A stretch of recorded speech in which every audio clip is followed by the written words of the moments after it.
pouco mais para frente sobre a morte física, o que acontece no momento da morte física, como aborda o livro dos Espíritos do Kardec.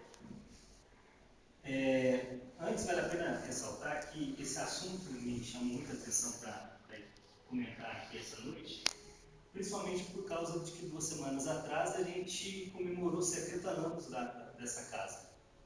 E eu acredito que o aniversário de uma casa espírita é um momento também para a gente prestigiar a realidade da imortalidade da alma. Porque um dos grandes atributos da casa espírita, dos principais atributos da casa espírita, é trazer esse conhecimento para a comunidade, de que a vida continua.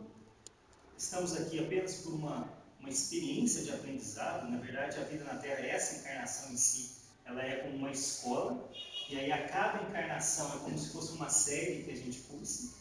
Muitas vezes, quando a gente não vai muito bem, a gente repete algumas provas, né? Algumas expiações, mas a vida ela continua. E por que abordar essa questão da morte? Porque muitas vezes a morte, como a gente está no mundo de provas e expiações, o processo de desencarnação é um processo um pouco doloroso para nós, porque a matéria ainda é muito densa, então aquele cenário de velório, aquele ambiente, um ambiente ainda muito carregado, né, para nós. Para algumas pessoas ainda é difícil assim, entender muito bem essa questão, e a doutrina espírita vem nos dizer o seguinte: quanto mais materialista a gente é, mesmo que a gente procure religiosidade, procure buscar essas informações espirituais, mas quanto mais materialista a gente é, mais difícil a gente fica de entender as leis divinas.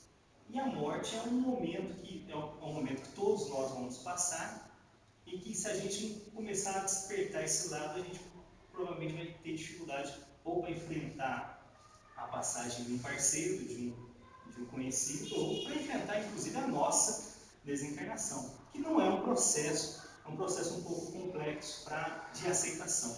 Uma prova disso que nas reuniões de desobsessão, a gente vê casos extremamente curiosos que o espírito muitas vezes não sabe que desencarnou. E muitas vezes o presidente da reunião ele tem que ter muito tato para passar essa informação para o espírito, porque senão ele desencarna uma segunda vez, né? Porque é um choque, né? Como acontece naquele filme Sexto Sentido, aquilo é uma realidade que acontece em muitos casos reais mesmo.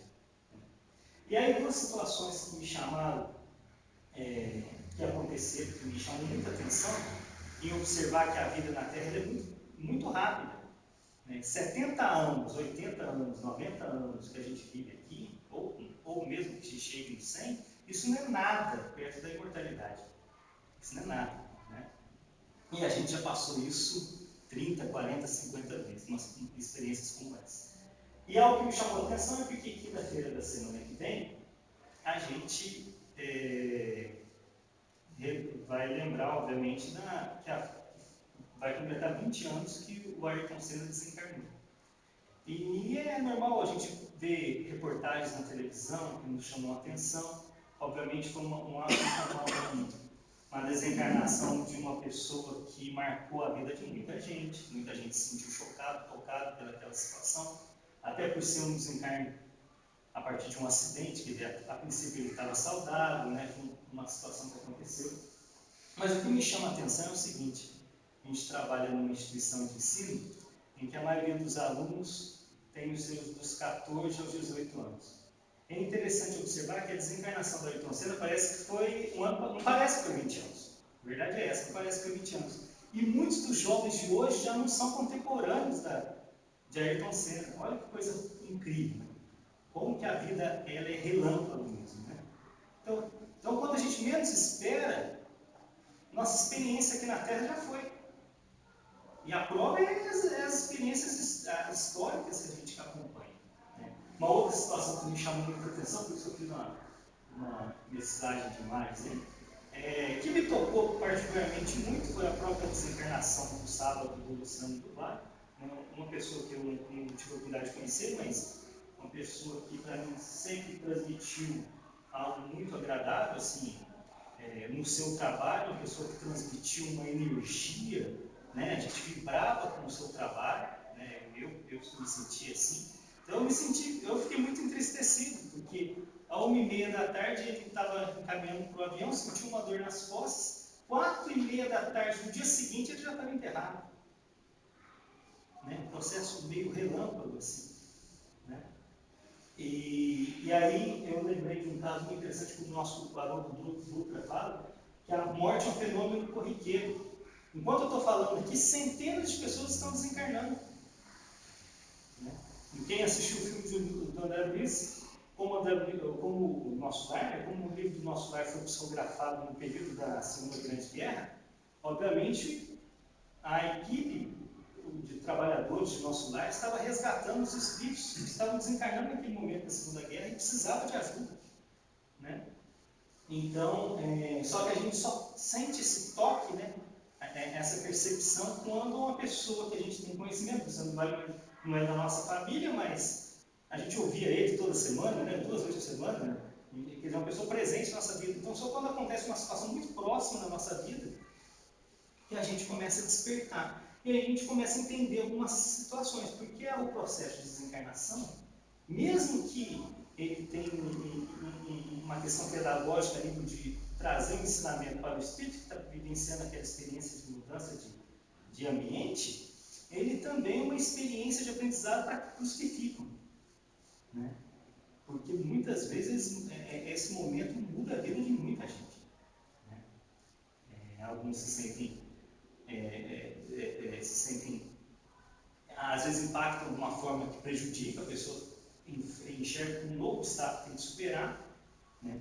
A casa espírita, muitas vezes, é a porta de entrada de muitas pessoas que encaram uma situação como essa, e aí vem na casa espírita e começa a enxergar as informações que a doutrina vem trazer, e muitas vezes com a cabeça parece um leque, né? Abre e a gente começa a ter umas percepções que às vezes ninguém imaginava, né?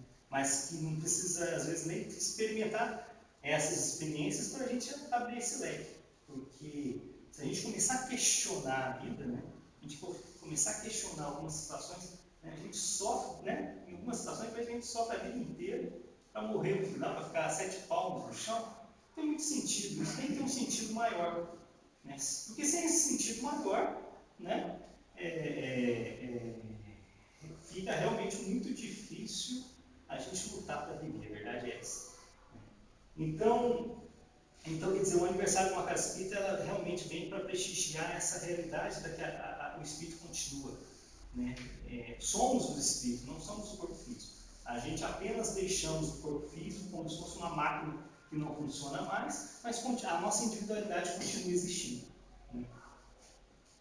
E outra questão, e aí uma questão que me chama muita atenção, que vem mostrar para nós essa realidade imortal, é um caso que aconteceu com o Chico Xavier. O Chico Xavier ele tinha um casal de amigos, o casal, a Nena Galves e o Francisco Galves, o casal Galves. Era uma família muito próxima do Chico Xavier, que recebia o Chico em São Paulo, quando o Chico precisava ir para São Paulo fazer algum exame. Normalmente os médicos, ele tinha atendimento médico na cidade de São Paulo, então quando ele precisava ou para uma questão médica, uma questão, algum trabalho até doutrinário mesmo, né, ou do movimento espírita, muitas vezes quando ele ia para São Paulo, ele ficava na casa desse casal. E certa vez ele estava, até não temos informações, era para mim para lembrar direitinho a história, mas certa vez quando ele estava visitando a casa dos Galves, né, estava na casa da dona Nena e do Sr. Francisco, ele estava terminando dessas visitas, ele estava terminando a obra Entre a Terra e o Céu, uma obra de André Luiz, né, uma da série do André Luiz. E aí agora eu fico imaginando a cena, né? A cena incrível. Né? Primeiro que receber Chico Xavier na sua casa deve ser um presente que poucos puderam usufruir desse momento, né? Deve ser uma coisa simplesmente maravilhosa. Uma vez eu tive uma experiência eu não tenho muito, eu acredito que eu tenho uma certa sensibilidade, mas a minha mediunidade é uma coisa que ainda a gente está trabalhando, né? Mas assim, uma vez eu tive a oportunidade de estar no mesmo hotel que o Divaldo Pereira Franco, e é impressionante. Estar no mesmo hotel já te dá uma sensação muito curiosa, assim, de bem-estar. Agora você imagina receber o Chico Xavier na sua casa. Deve ser uma coisa formidável, formidável. E o mais importante nesse momento especial foi o seguinte: ele estava, dá a entender, né, não tem mais detalhes dessa história, mas dá a entender que ele estava terminando a obra Entre a Terra e o Céu, psicografia, e parece que ele terminou na casa deles, em São Paulo. Agora você imagina, né, num momento de trabalho, você recebeu o Chico Xavier e falou: não, agora eu preciso terminar. Não, é óbvio que não foi assim, mas preciso terminar a psicografia aqui. Ó, e o Emmanuel para, quer dizer, a gente sabe que o Emmanuel está ali, né? Acho que o André Luiz estava ali orientando, e aí ele foi terminar a obra 11h30, meia-noite, de um determinado dia, a obra Entre a Terra e o Céu. Aí ele chegou para o Francisco e falou: Francisco, eu precisava de uma ajuda sua. Eu precisava ir em determinado bairro. Ele falou o nome do bairro da cidade de São Paulo. Aí o Francisco virou, era meia-noite já, falei: mas Chico, esse bairro fica do outro lado da cidade de São Paulo. E a cidade de São Paulo é só um pouquinho maior que São João do Boa Vista, né? Então, fica só do outro lado da cidade, né? Mas, meu irmão, eu preciso ir. Eu tenho que ir para um lugar. Mas agora, Chico, não, eu quero ir agora. Você não pode me ajudar? Eu falei: então vamos. Mas você sabe onde que é? Eu falei: eu sei. Fica tranquilo que eu sei. O Chico não sabia. Como é que ele sabia, né? Obviamente, ele recebeu alguma orientação ali, porque o Chico não, ele é mineiro, ele não andava em São Paulo, ele só ia em São Paulo nessas visitas para fins específicos. E eu falei: bom, Chico, você sabe, então a gente vai. Então, porque na verdade ele sabia chegar no bairro, mas lá no bairro o seu Francisco não sabia direcionar a rua onde o Chico queria. E aí quando o Chico chegou na rua, quando chegou no bairro, e aí o Francisco virou para o Chico e falou: ó, Chico, estamos no bairro, agora eu não sei para onde. Não, vai para frente, vira à direita, vira à esquerda, aí ficou uns 15 minutos assim, vira direita, esquerda e tal. Falou: não, para, estaciona aqui. Aí eu preciso chegar na frente dessa casa aqui. Aí avistou uma casa um pouco simples, né? Bem simples. Aí o Chico saiu, chegou em frente à casa, baixou a cabeça e fez uma prece. E ele fez uma prece, visivelmente era uma prece que ele estava direcionando para aquela casa, ou obviamente para os membros daquela casa. Aí ele fez uma prece de coração, todo aquele processo, aí ele voltou para o carro. Quando ele voltou para o carro, você imagina, né? O Francisco deve ter pensado: bom, mas tudo isso aqui para eu vir aqui fazer uma prece, né, na frente da casa. Eu podia ter feito essa prece lá, né, na minha casa, né? Vocês não precisaram enfrentar de madrugada, né? E aí ele fez aquela pergunta que muitas vezes a gente não segura, na verdade: mas Chico, você pediu para a gente vir até aqui para fazer uma prece? Tá? Meu filho, sim. Porque aqui estão os espíritos que tem da história de Entre a Terra e o Céu. Aqui está o desfecho da história. E se você ler o livro, você vai entender por que eu vim fazer uma prece. Quer dizer, algo realmente impactante. Né? Ele estava presenciando o final da história. Estava presenciando o final da história. Aqui estão os espíritos que encarnaram há pouco tempo, que concluem com sucesso a história da obra. E se você ler o livro, você vai entender toda essa questão. E aí, quando a gente vê uma história dessa, né, a gente começa a ter outra analogia para a vida. Né? Realmente, a gente começa a observar que a vida, ela não é só aquilo que a gente enxerga. Não nasceu nesse momento que a gente conheceu nessa vida. Às vezes a gente carrega histórias do passado. E magistralmente, a justiça divina encaixa de uma forma a qual o Raul Teixeira veio nos dizer que nenhuma bala perdida atinge o inocente. Olha que coisa fabulosa, né? Nenhuma bala perdida atinge o inocente. Porque ele usa das ações do nosso livre-arbítrio, como a justiça divina perfeita, ela mexe os pauzinhos, e as coisas, mesmo que seja através de uma ação ruim de alguém, aquilo de alguma forma beneficia. Não é à toa que a própria doutrina vai falar: é necessário que os cântaros aconteçam, mas é por quem eles nascem. Mas eles são necessários. E aí, só relembrando, a própria passagem, o pessoal deve conhecer do livro de Marcelo Souto Maior, sobre o véu de Ísis, né? Que conta a história das mães Chico Xavier, do filme.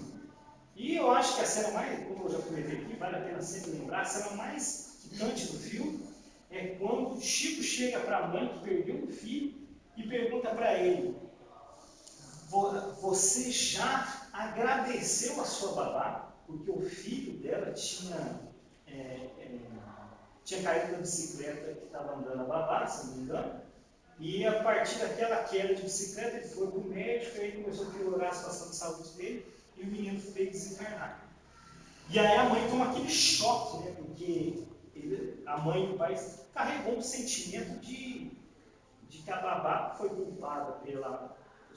indiretamente, um sentimento de culpa com a babá.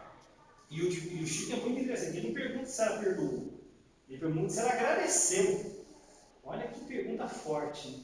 E ele falou, não, e ela responde maravilhosamente, ela responde assim: eu perdoei, mas agradecer não.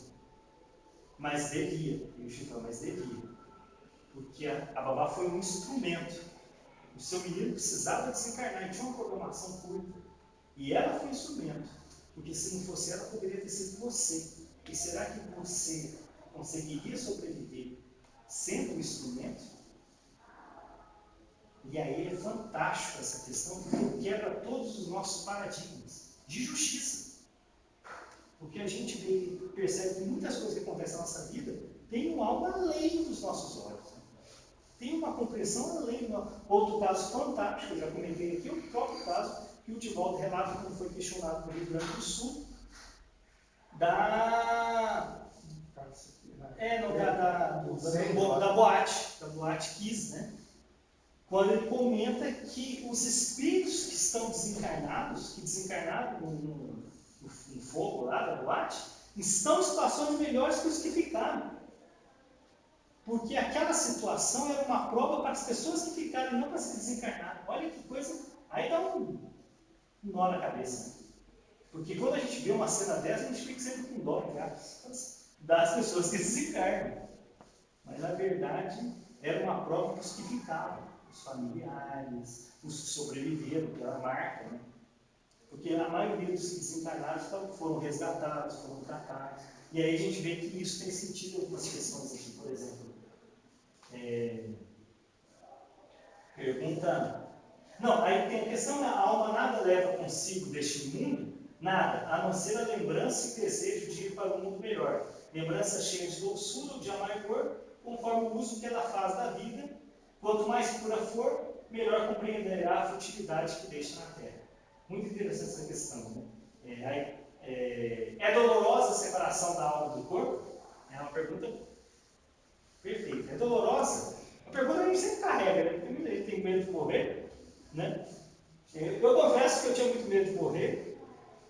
Um livro que me tirou bastante esse medo foi quando eu fui ler um livro Perante a Eternidade.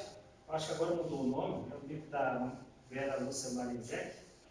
E ela relata a história de espíritos que contam como eles desencarnaram. Muito legal. São várias histórias pequenas. E o espírito começa a contar como ele desencarnou.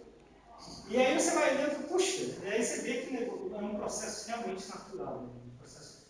E aí a resposta é o seguinte: é dolorosa a separação da alma do corpo? Não. O corpo quase sempre sofre mais durante a vida do que no momento da morte. A alma nenhuma parte toma nisso. Os sofrimentos que algumas vezes se experimentam no instante da morte são um gozo para o espírito que vê chegar no termo de seu exílio. Na morte natural, a que sobrevém pelo esgotamento dos órgãos, em consequência da idade, o homem deixa a vida sem perceber. É uma lâmpada que se apaga por falta de óleo. Quer dizer, quando a pessoa já tem uma idade avançada, desencarna pelo esgotamento dos órgãos, é um processo extremamente natural. Até que a gente vê casos de desencarnação, que a pessoa começa, e aí tem gente que acha que a pessoa está louca, e não está. A pessoa começa a enxergar pessoas que já desencarnaram. Meu tio veio aqui e tal. No hospital a gente vê muito isso acontecer. Meu tio veio aqui, conversou comigo e tal. O tio já desencarnou. E aí é porque nesse processo de desencarnação, a pessoa já está realmente se desligando. E ao desligar, ela aumenta essa percepção mediúnica. E ela começa a realmente enxergar. A mediunidade começa a aflorar, mas porque ela está num processo já de desencarnação. Tanto é que é um caso muito interessante, né? Tem a melhora da morte. A melhora da morte é um caso muito curioso, né? Porque na verdade ela acontece porque muitas vezes as pessoas não rezam para acontecer o que é melhor para a pessoa. As pessoas rezam para ela ficar. E às vezes ficar é pior, porque vai prolongando o sofrimento. Tendo em vista que a gente já percebeu que a desencarnação não é dolorosa. E aí os espíritos superiores que são mágicos, né, eles são formidáveis, o que eles fazem? Porque eles sabem que a gente só reza na hora do problema, né? Eles sabem disso. Então o que eles fazem? Eles aumentam espiritualmente, eles fortalecem o corpo espiritual, o perispírito espiritual da pessoa. A gente sabe que quando o corpo físico fica doente, é só uma consequência do corpo espiritual que já está doente. Então, quer dizer, você fortalece o corpo espiritual, normalmente vai apresentar uma melhora no corpo físico.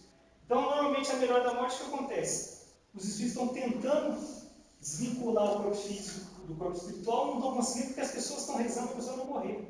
E toda oração tem força. Toda emoção tem energia. E a energia é para exatamente não morrer. E aí os espíritos sentem dificuldade, o que eles fazem? Eles melhoram a saúde da pessoa, aí todo mundo para de rezar, todo mundo relaxa, melhorou. Aí quando você vai no dia seguinte, já desencarnou. E isso realmente acontece. Terminando, tá? A outra pergunta importante: a separação se dá instantaneamente por brusca transição? Né? Haverá alguma linha de demarcação nitidamente traçada entre a vida e a morte? Não. A alma se desprende gradualmente, aquilo que eu estava comentando. Não se escapa como um pássaro cativo a que se restitui subitamente a liberdade.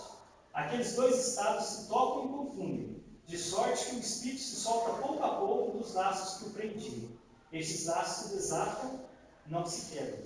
Eu lembro de uma dessa resposta, eu lembro do livro Inconfidências de um Inconfidente, que o Tomás Antônio Gonzaga, e é interessante até destacar isso, porque comemoramos o Tiradentes dia 21, o Tomás Antônio Gonzaga relata como o próprio Tiradentes encarnou. Em um momento, na hora que foi enforcar, os espíritos já estavam lá para resgatar o Tiradentes. A observação demonstra que no instante da morte, o desprendimento do perispírito não se completa subitamente, que ao contrário, se opera gradualmente com uma lentidão muito variável conforme os indivíduos. É como comentei. Tem gente que o processo é instantâneo e tem gente, até pelo apego da vida material, demora mais para acontecer esse desligamento. E olha que em uns é bastante rápido, né, como eu estava comentando. Podemos dizer que o momento da morte é mais ou menos o da libertação. Em outros, naqueles, sobretudo, cuja vida toda material e sensual, né, pessoas que abusaram das condições físicas, sexuais e tudo mais, o desprendimento é muito menos rápido, durando algumas vezes dias, semanas e até meses, o que não implica existir no corpo a menor legalidade, nem a possibilidade de voltar à vida, mas uma simples afinidade com o espírito, afinidade que guarda sempre proporção com a preponderância que durante a vida o espírito deu à matéria. Eu lembro do próprio Chico Xavier no Pingo da Fogo, na TV Tupi, quando ele sugeria que, quando alguém se sujeitasse à cremação, que ele sugeriu aguardar, se não me engano, 72 horas antes do processo de cremação. Porque não tem garantia que o espírito se desprendeu do corpo físico. Se o espírito se desprendeu, ele pode sofrer aquela... Claro, ele já não está vinculado à matéria, mas mentalmente ele pode ter uma dificuldade nesse processo ser um pouquinho doloroso para ele. Com efeito racional conceber-se que quanto mais o espírito se acha identificado com a matéria, tanto mais penoso lhe seja separar-se dela. Quer dizer, mais vinculado à matéria, mais difícil ele largar. Né? Ao passo que a atividade intelectual e moral, a elevação dos pensamentos, opera em começo do desprendimento, mesmo durante a vida do corpo, de modo que, em chegando à morte, ele é quase instantâneo. Imaginar que André Luiz ficou 8 anos no umbral, né? Porque ele levou 8 anos para levar o pensamento ao alto. Então, no primeiro momento que ele fez uma prece, a equipe já estava ali toda para resgatar ele. Ele levou 8 anos para ter essa nitidez. Coisa para a gente analisar. Tal resultado dos estudos feitos em todos os indivíduos eruditos que se tem podido observar por ocasião da morte, essas observações ainda provam que a afinidade persistente entre a alma e o corpo em certos indivíduos é às vezes muito penosa, porquanto o espírito pode experimentar o horror da decomposição. Em algumas situações, o espírito sente a decomposição, mas esses casos, como falam aqui, é excepcional e peculiar a certos gêneros de vida e a certos gêneros de morte, e a gente verifica em alguns casos de suicídio, né? Em alguns casos de suicídio, o espírito. Na verdade, o maior choque do suicida é perceber que os seus problemas não encerraram com aquela ação.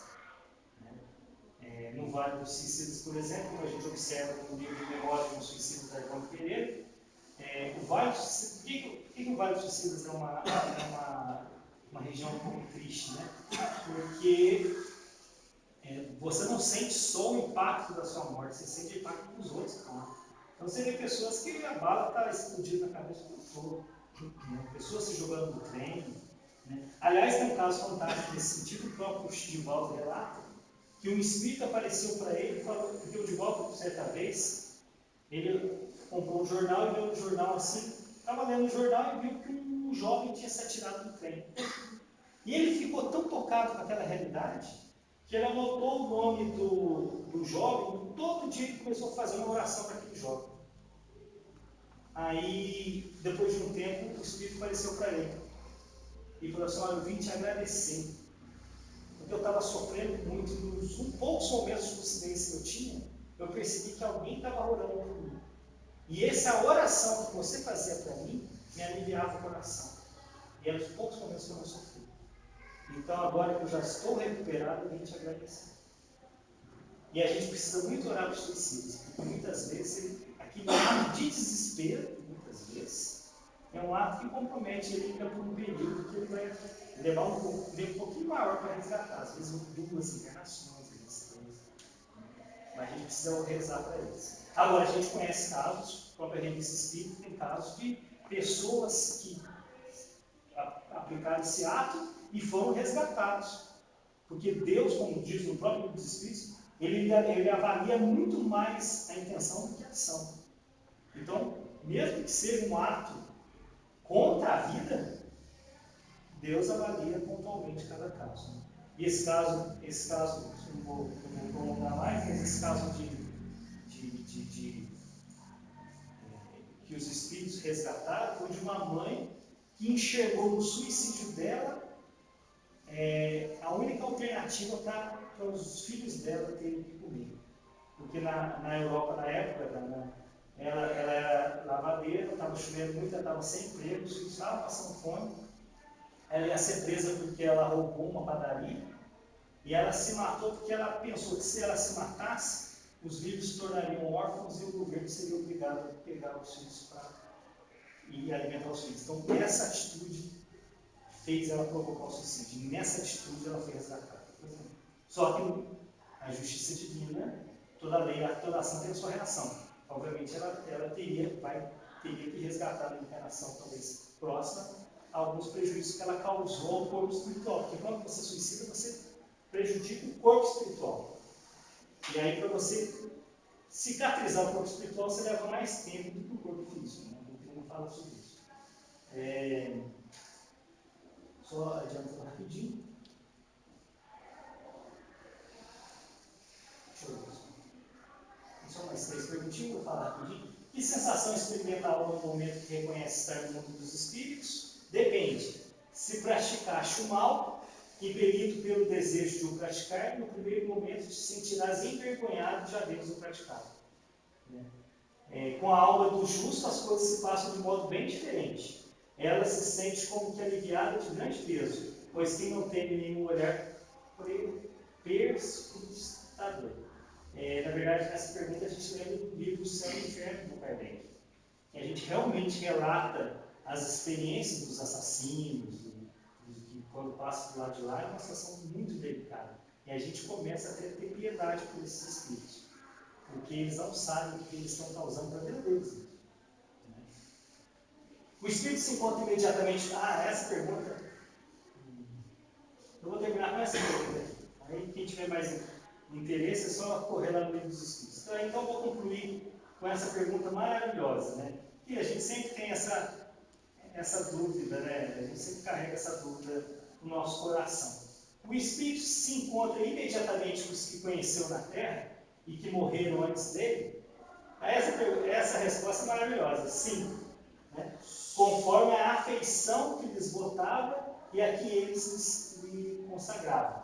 Muitas vezes, aqueles seus conhecidos o vêm receber a entrada do mundo dos espíritos e o ajudam a desligar-se das faixas da matéria. Encontra-se também com muitos dos que conheceu e perdeu de vista durante a sua vida eterna.